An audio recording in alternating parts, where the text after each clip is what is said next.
talking to him about the union, how he feels about the union, the fact that you work in the union, and then the reluctance of your brothers and sisters to speak with him even now about this. Mm-hmm. So where you want me to start? You want me to start as I'm talking to myself or talking to my daddy or? Yeah, talk to your daddy. Okay. Let me see. I need to move this. Then you could say, as we were making this movie, we wanted these people to talk with you, and how they felt. Okay.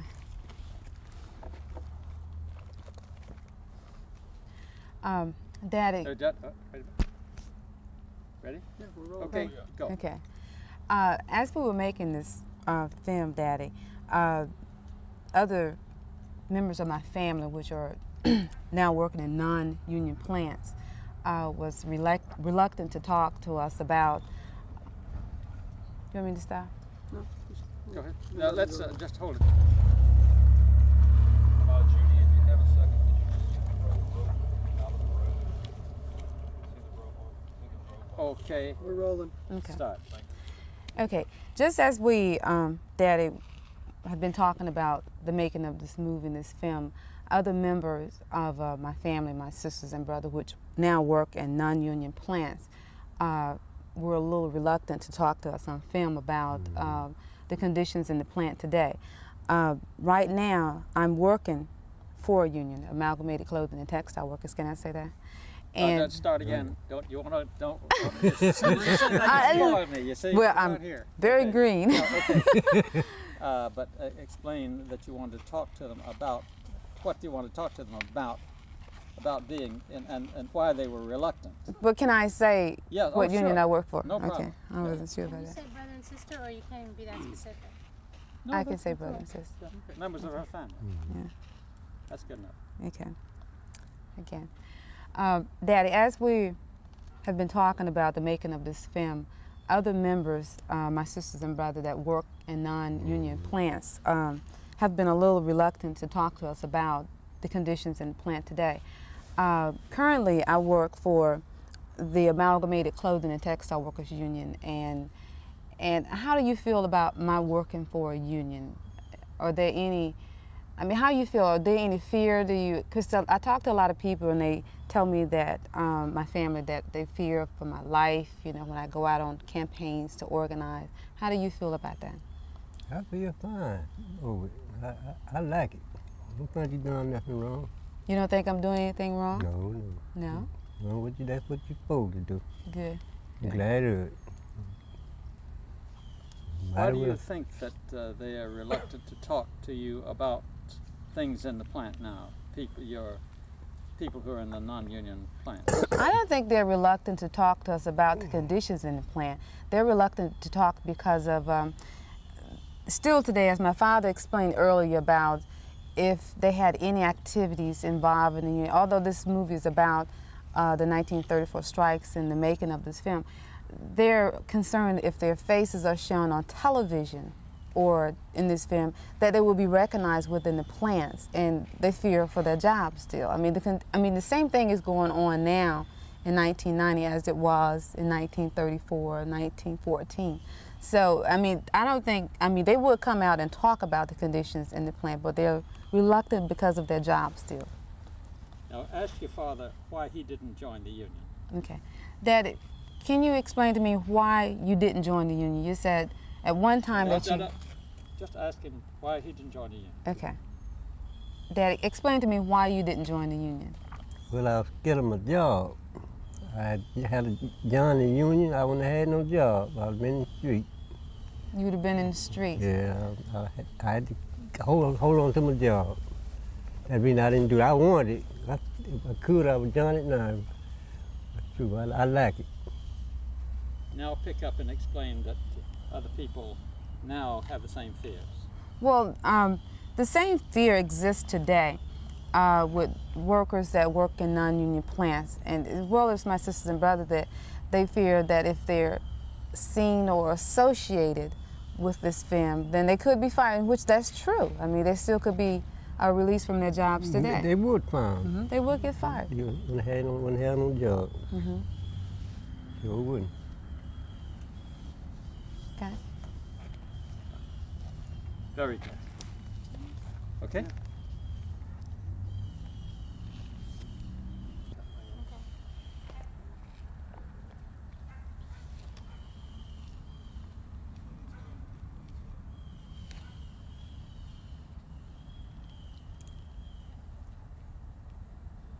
You proud of your daughter being in the union? I sure will. They're so glad. I don't know what to do. I'm happy for her. Yeah.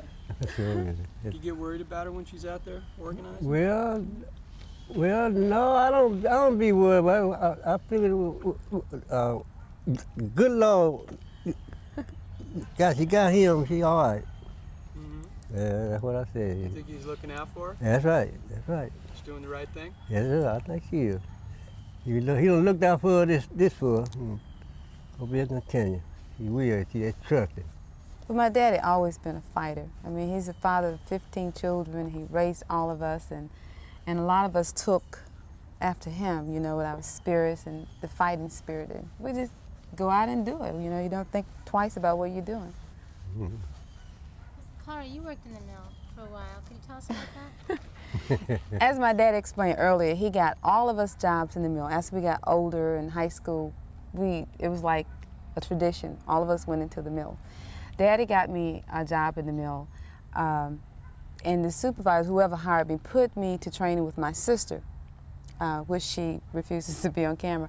And when we went into the mill, I was totally overwhelmed that we were in here, all this noise, and it was a huge machine that they wanted me to train. It was a spinning machine that I had to stick my hand into this machine and grab this bobbin that was going like 1,000 miles an hour. And I could ever build my nerves up to stick my hand in this machine. So I worked there for 2 nights. It was, are we rolling now? Yeah, we're rolling now. Okay. Okay. Okay, after I got hired on this job, and Daddy took me to the personnel office, and he told the guy that, you know, I was a daughter. And naturally, any of my daddy's children that he recommend for a job got a job because he's such a good worker in this plant. So that night I went to work, and I walked in with my sister, I did.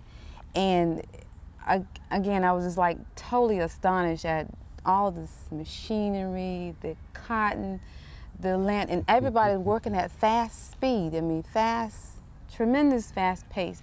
And my sister took me over, the supervisor took my sister and myself over to the machine, and she said, you train your sister how to do this job. And I looked and I said, you know, there's no way I could do this. But at the same time, my sister was like doing it. I mean, it was incredible to see her do this. And I look at her hands, and her hand was all cut up, you know, and I said to myself, you know, there's no way I can do this. And I told my daddy after the second night, you know, I'm one of your only children that will not make it in the cotton mill, so I, you know, quit. So he didn't argue with me, and so I went on to school, and he supported me in whatever I done thereafter. But he never pressured me about going back to work into the mill. Is that one of the things that made you want to get involved in labor organization? That experience? No. I got involved with labor purely accidental. I hate to say this, because my family. Just wait till the car. Okay.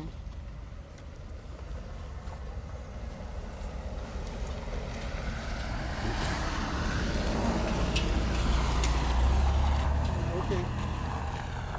I got involved with labor afterwards. This is quite a few years after, and it wasn't because of my family worked in the mill. As a matter of fact, talking to my father during this filming has been an experience for myself as well, because I take it for granted that, you know, he worked in the mill all these years, and we never really sit down to talk to him about the conditions and so forth and so forth. And when I started to work for the union 5 years ago, I applied for a job, and I went in and got the job. And once I found out what it was all about, then I began to educate myself and my surrounding, and I became involved in the union. It was like it just took possession of myself and my mind and my soul. And I feel like what we're doing is the right thing, and we preach this all over the country. All of us has the same attitude about our job when we go to work for ACTWU. And I think, you know, pretty much most of the organizers and the staff and so forth feel the same way, that we're totally dedicated to what we're doing. And I wish that we could change the feelings as my sister I do too. and, you know, other members of my family, because most of my family works textile and most of them are non-union. But, you know, just because I'm union, I cannot change their opinion because of the things that goes on inside of the plant. Okay, good. All right. Sure, I want you to write it. We'll put that in the back somewhere. So how are we gonna lay it out first? The front page, we got license. Are we ready? Yeah, we're rolling. Okay, in the front page, we need to, Macy's gonna be giving his editorial on the front page. Have we got a picture? you're supposed to take up the picture. Did Well, you do get we it? have a picture for the front page? Yeah, I think we should on the right side right here maybe. So, and what we're gonna do on the second page here. You wanna have each local on each page? Like A, B? Yeah, C? we need to put the grievance reports for each local on each page too. That would make it consistent. Okay, we'll put it in the In a little box. Yeah, okay. And somewhere on this second page, we need to put the newsletter staff, as always. And we'll put item of the grievance procedure. You wanna Okay. do that? And then, we have this article right over here. Yeah. Might put a picture over here. Have a picture, maybe a cartoon. And then we get A, B, and C, all three of them do the same thing. And on the last page, we wanna, you remember on the go, which she took care of. Okay, Okay. we need to leave some space for a safety report too. Okay, well, we might put it on the bottom right here. No, we always use full page on the back, Oh, the union okay. member on the go. Who is the union member on the go? This Willie month. Long. So, the safety report, we're gonna have to put it on that fourth page then. Okay? On the inside. Back page. It's Yeah, it's okay. not, but but about 6 or 8 lines. Okay. Well, we got some further articles we can put in here too, and some Yeah. cartoons. We had some we didn't use last month. Okay.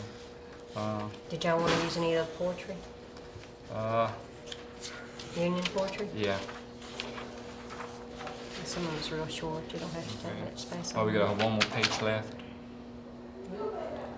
So you can put anything we want to, whatever. Well, we get got. somebody else to write an article. Yeah, Yeah. we need to get a Well, lawyer to I write tell an you, article. we get George Stoney write us one. How about that? That's an excellent idea. I think so. Sounds good to me. And I even got a picture of him. And I guess we let Reese proofread all the articles first, and then we'll take it down to the printer and have it typeset. Okay, but I want to proof what the printer sends back Okay. because we had a lot of mistakes in the last issue. Sure did. So that should wrap that up. That was a quick newsletter. I need a little more from you about, Mm. just describe how you're going to be doing the union member on the go and where you're going to put the pictures. Okay. All right, on Willie Long, I've got, let's see, my letter's not that long. It's not gonna take up so much space that I think I can get 3 pictures of him. Okay, that'd be good. And we put the one picture, like we did on this, with the 2 pictures on the bottom. And I do want to make sure that the pictures, more pictures get in. I was very disappointed with the last one. We only had 1 picture, and I think it disappointed Yeah, there's a lot of everybody. empty space here too. You could have put 2 or 3 pictures in that space. But I think my article will be long enough that it'll take this space, and we'll Okay. have 3 pictures. And we will make sure that this time that the union member on the go is larger, instead of having it so small here, so it'll be more noticeable. All right. Okay. And I haven't made my mind up on what kind of title to use yet, but we will have union member on the go on top. Okay. Okay? That's about it. All right. I gotta see you next time at the meeting. Good, nice. Very nice. Yeah, that's what we're doing. Rolling, go ahead. All right, we want to use 3 pictures like we had in this one. We've got the space. It'll be about the same size article. We want union member on the go on the top.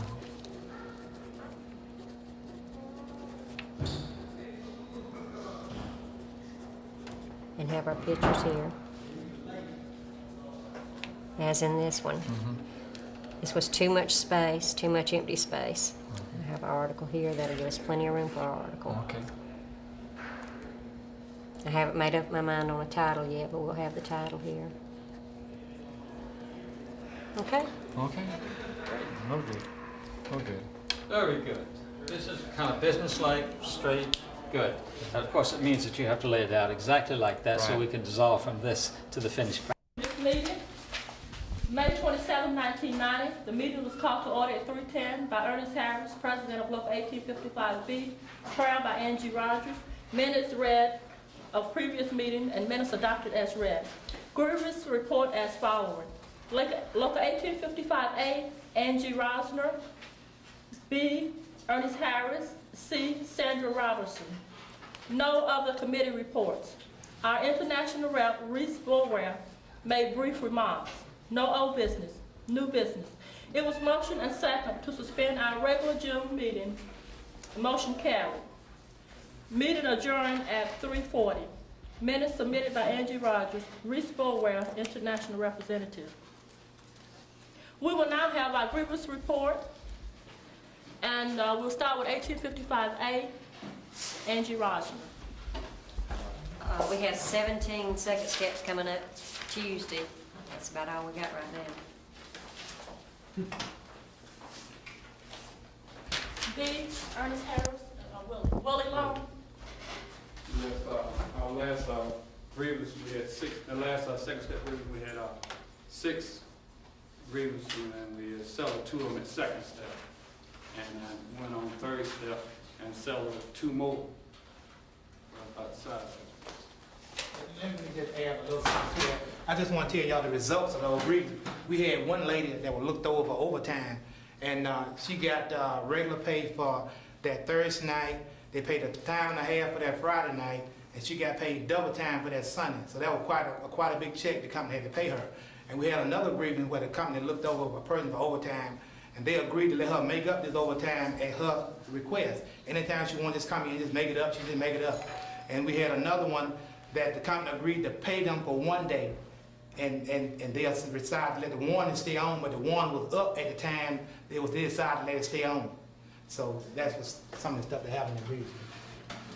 Okay, thank you, Ernest and Willie, for that report. Now we will have the report from 1855C, Mamie Golden. Report from the Phoenix City plant. Well, we had the second step came up, so we got two second steps going on the third step, and we got 1 second step now. And Marshall Gable, third step was denied. And also the Faircrest violated contract by changing the ratio on the clippers and inspectors.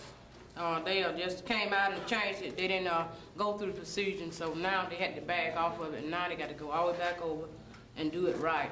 So now it won't go into effect until I think the 8th of August. So that's about all. Unless Angie have something else to add. Okay. I think that about does it with our grievance report. But our other reports, as you know, the first part of June, the first week in June, that we went to Miami for our international convention. And we're going to ask Ernest Harris to give us a report on that convention. Okay, on the convention in Miami, it was an educational one for me as well as a fun trip. The meeting, like I said, was real educational. It was my first convention going to, and I really enjoyed it. We had meetings most days from like by 8 o'clock in the morning up until about 9 o'clock at night. So we really were busy just about the whole time we were there, except for 2 days. We had volleyball tournament those 2 days, and our Southern Textile region came in second place. And well, I think that's about all right now.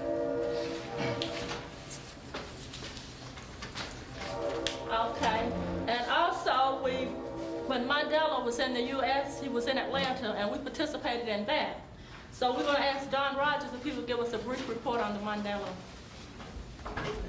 Well, it was a blast. I'm talking about the whole stadium was packed. Nothing but people cheering. They had a pre-rally entertainment with the African Dance Connection, Peebo Bryson, and the Barefoot Ballet from South Africa, and Coretta Scott King was there, Andrew Young, Maynard Jackson was there, and Marvin Arrington from the city council, and it lasted about 4 hours, and it was a trip well worth going.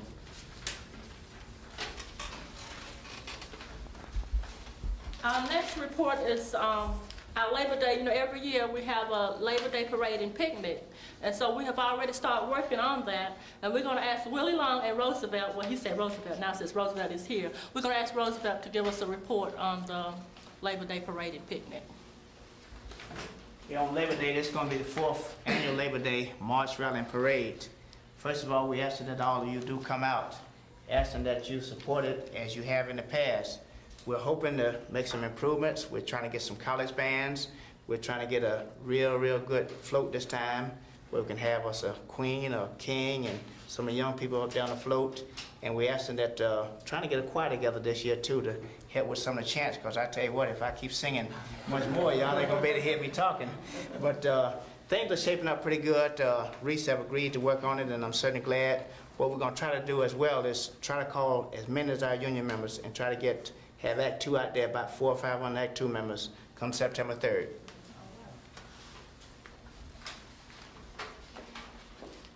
Are there any more reports? If not, now we will ask our international representative, Reese Bulwell, to come around for remarks. Thank you, Angie. On the Labor Day parade, since Roosevelt started talking about it, we are going to have a phone bank, and we need as many people as possible to participate in this. We're going to do it up here like 2 weeks early, September 3rd, like 2 weeks before that Monday. We're going to start up here, and anybody that can come up here and help, it'll be greatly appreciated. We got about 3 phones we can use. Now, who was here at the shift meetings last week on the continuous operation? Would you hold your hands up? Continuous operation shift meetings? Okay, good. For the ones that wasn't here, I'll go through it briefly. We've met with the company 4 times. What the meetings were about, these shift meetings were about, was to bring you up to date on what had transpired in these meetings. There's been no negotiations at all went on. What we did, we found out that through Ernest Harris, the first one that was let us know that the company was having meetings with the people, telling them that they were going to go on a 12-hour shift, and it would actually be starting in September. Now we had, they have to negotiate with the union. They had told us nothing at all about it. So of course, we got on the phone, we called down there, and we forced the company to stop having these meetings. And we forced them to sit down and meet with the leaders, the people you have voted for to run your local unions. So they sat down, they've talked with us, and they've told us what they would like to see. They even had a shift laid out for you, how many days you'd work, how many hours and all that. But we blew holes in that. We told them, look, what you're telling us is if you want a continuous operation, come talk with us. We'll sit down with our people. We'll discuss what they want. If you do want a continuous operation, what shifts it'll be, what hours it'll be, what time it starts, how the pay is figured, everything, vacations, everything. So that's what we're at now. We had these meetings. We brought everybody up to date on exactly where we are. We asked in these meetings for if we could have your permission to go and talk with the company and really get down with the negotiations, because what we've been doing so far was these 4 meetings were educational meetings only. There were no negotiations going on, no decisions were made whatsoever. So what we wanted was your permission, and that's why we had the shift meetings, because people can come out to shift meetings. We had over 250 people, which is almost 20% of our membership, which is pretty good response on just a shift meetings. So, and they have given us permission. That's what we're going to do. We're going to sit down. We're going to negotiate with the company on a continuous operation. That don't mean that we're saying yes, we want a continuous operation. What we're saying is we'll listen to you and we'll take your story back to our members and we'll let you know exactly what they say. We'll have a vote on it at the time when all the negotiations are done. It'll be up to in the end. It's going to be in our membership's hands, not the working people, but the membership of our union will be the only people that get to vote on this. So you need to talk with the people and say, look, if you really care what goes on one way or the other, or if you want to have any involvement in what kind of system is set up, if there are one set up, you better sign a membership card and make your vote count, because the members will be the only people that actually vote on this serious situation, because we have to think, we've asked questions about the older people. What happens to the older people if you do go on a longer than an 8-hour shift? What happens with the kids? You know, you got to be picked up at a babysitter. They got to be took to schools. There's a lot of things that we've got to talk out, and that's why these things out. So, and the reason I'm going through that, we are having planning committees every Tuesday after shift change. Now, I won't be here this Tuesday. I'll be here for the third shift operation meeting, but for the first and second, I'll be gone. Roosevelt and I are going. We're going up to. Well, we had an election last year, and we didn't. You know, the company broke so many laws that the labor board is making them have it again. So what we're doing, we're going up there. Roosevelt and I are going up next Tuesday, so I won't be here. So Angie and Ernest have agreed to set in on the first shift meeting. The second shift, we're not going to have a meeting, but the third shift meeting, I'll be here for.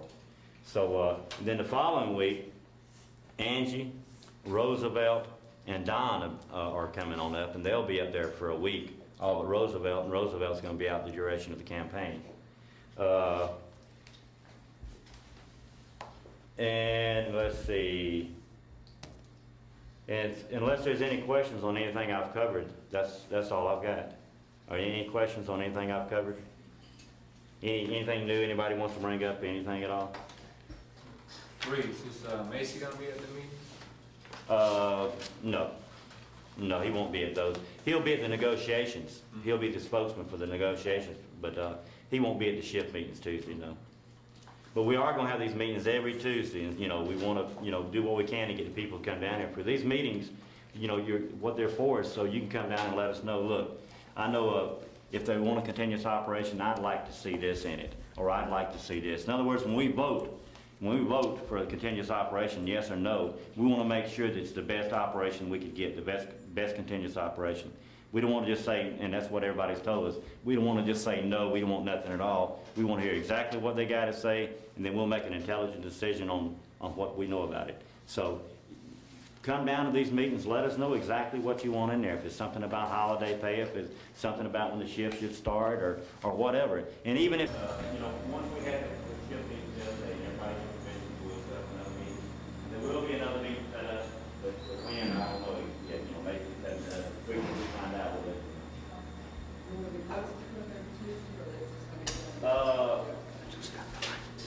Well, we need to have one put up. There's not one put up for this too.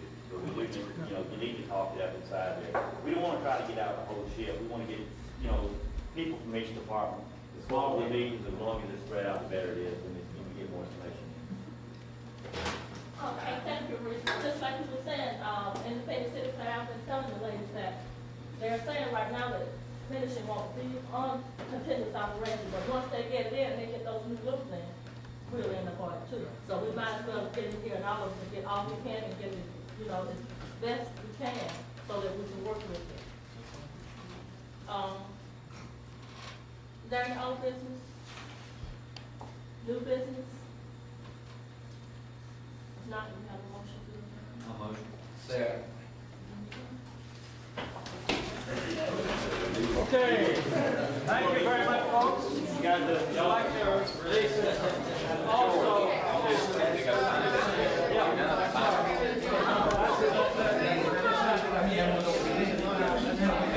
got to sign.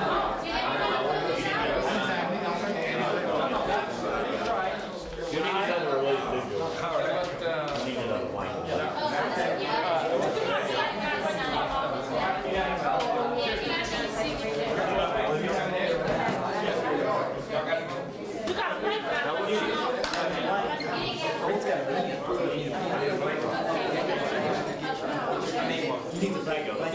Yeah, we get. Yes,